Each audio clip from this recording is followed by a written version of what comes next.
আসসালামু আলাইকুম প্রিয় দর্শক, আশা করি সকলে ভালো আছেন। তো আমার সামনে দেখতে পাচ্ছেন একটি মিশরীয় ডুমুর তিন ফল গাছ রয়েছে। একটি না, এখানে মোট চারটি গাছ রয়েছে। একে একে সব গাছগুলো আপনাদেরকে দেখাবো। তো গাছে কিভাবে সার প্রয়োগ করবেন, কি কীটনাশক ছত্রাকনাশক প্রয়োগ করবেন গাছের রোগবালাই দমনের জন্য, এবং গাছের খাদ্য হিসেবে কি ব্যবহার করবেন, সবগুলোই আপনাদের দেখাবো মাত্র একটি ভিডিওতে। তো আর কথা না বলে চলুন ভিডিওটি শুরু করা যাক। আমার সামনে যে গাছটি দেখতে পাচ্ছেন, এই গাছটিতে একটি রোগ লেগেছে। সেই রোগটি আপনাদেরকে আমি এখন দেখাবো। এই যে এখানে দেখতে পাচ্ছেন যে এই যে পাতা কুঁকড়ে গিয়েছে এবং কালো কালো দাগ পড়ে গিয়েছে। তো এই রোগটি আপনারা কিভাবে দমন করবেন সেটা আপনাদের বলবো। এটির জন্য আপনাদের গাছে কীটনাশক এবং ছত্রাকনাশক প্রয়োগ করতে হবে 15 দিন পর পর। কি ছত্রাকনাশক কীটনাশক প্রয়োগ করবেন সেটা আপনাদের আমি এখন দেখাবো। আমার সামনে যে বৃষ্টি দেখতে পাচ্ছেন, এটি হচ্ছে ব্লেজেব। এটি আমরা ছত্রাকনাশক হিসেবে গাছে ব্যবহার করব প্রত্যেক লিটারে 2 গ্রাম হারে। এবং এর সাথে আমরা কীটনাশক হিসেবে যেটি ব্যবহার করব সেটি হচ্ছে এই যে ক্যারাটে।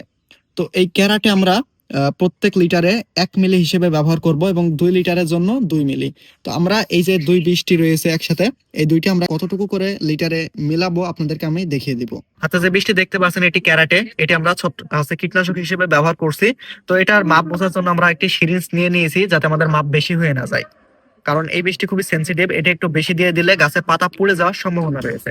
তো সেজন্য আমরা সিরিঞ্জে করে এই যে 2 মিলি হিসেবে ব্যবহার করব।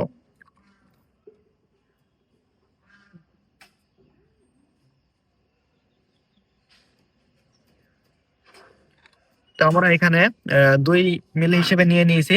এখন এটা আমরা পানির ভিতরে দিচ্ছি।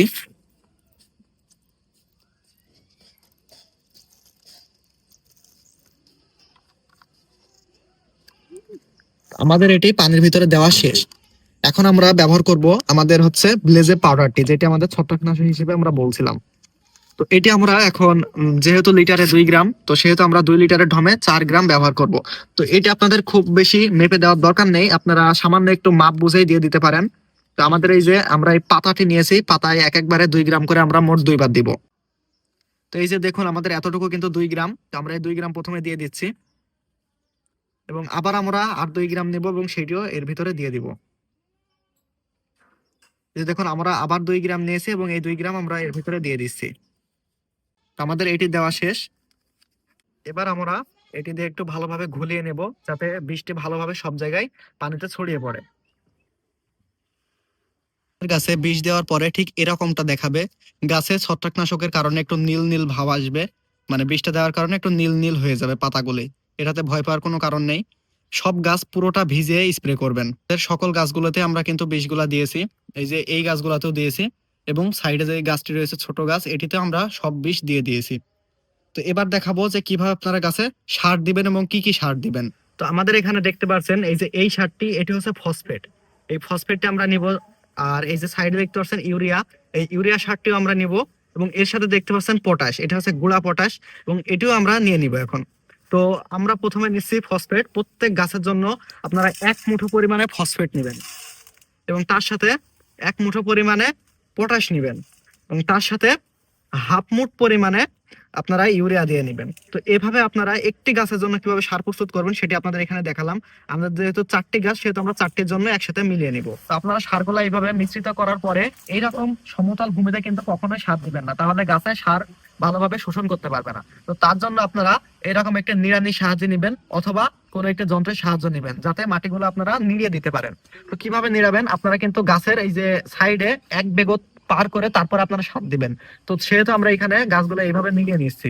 এইভাবে সম্পূর্ণ গাছটি আপনারা নিড়িয়ে নিবেন। নিড়ানোর পরে তারপরে আপনারা গাছে ঠিক এইভাবে সার প্রয়োগ করবেন। গাছে আপনারা হাতে করে নিবেন আর এইভাবে কিন্তু সারগুলো সব প্রয়োগ করে দিবেন পুরো গাছ ভালোভাবে। আচ্ছা, সার দেওয়ার পরে প্রত্যেক জায়গায় এইভাবে সুন্দরভাবে সমতল ভাবে সারগুলো আপনারা দিয়ে দিবেন এবং সার দেওয়ার পরে অবশ্যই পানি দিতে হবে। তো আপনারা এইভাবে মানে সুন্দরভাবে পানি দিয়ে দিবেন, যাতে সারগুলো এবং মাটিগুলো খুব সুন্দরভাবে ভিজে যায়। তো আপনাদের ভিডিওতে যেই যেই পর্যায়ে যেই যেই জিনিসগুলো দেখানো হলো, আপনারা এইভাবেই করবেন আপনাদের গাছের সাথে। তাহলে আপনাদের গাছগুলা খুব সুস্থ সবল ভাবে বেড়ে উঠবে এবং সারগুলা খুব সুন্দরভাবে শোষণ করতে পারবে।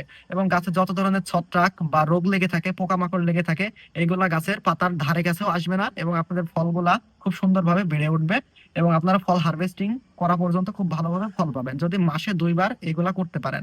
সার দেওয়াটা আপনারা প্রত্যেক মাসে 1বার সার দিবেন। যদি এই মাসের 1 তারিখে দেন তাহলে এবার আপনারা এর পরের মাসের আবার 1 তারিখে দিবেন। এইভাবে 1 মাস পর পর সার প্রয়োগ করবেন এবং বিষগুলা আপনারা 15 দিন পর পর প্রয়োগ করবেন গাছে, তাহলে আপনাদের গাছগুলো খুব সুস্থ সবলভাবে বেড়ে উঠবে। তো আজকের ভিডিওটি এই পর্যন্তই। ভিডিওটি ভালো লাগলে অবশ্যই লাইক কমেন্ট করবেন এবং সাবস্ক্রাইব করতে ভুলবেন না।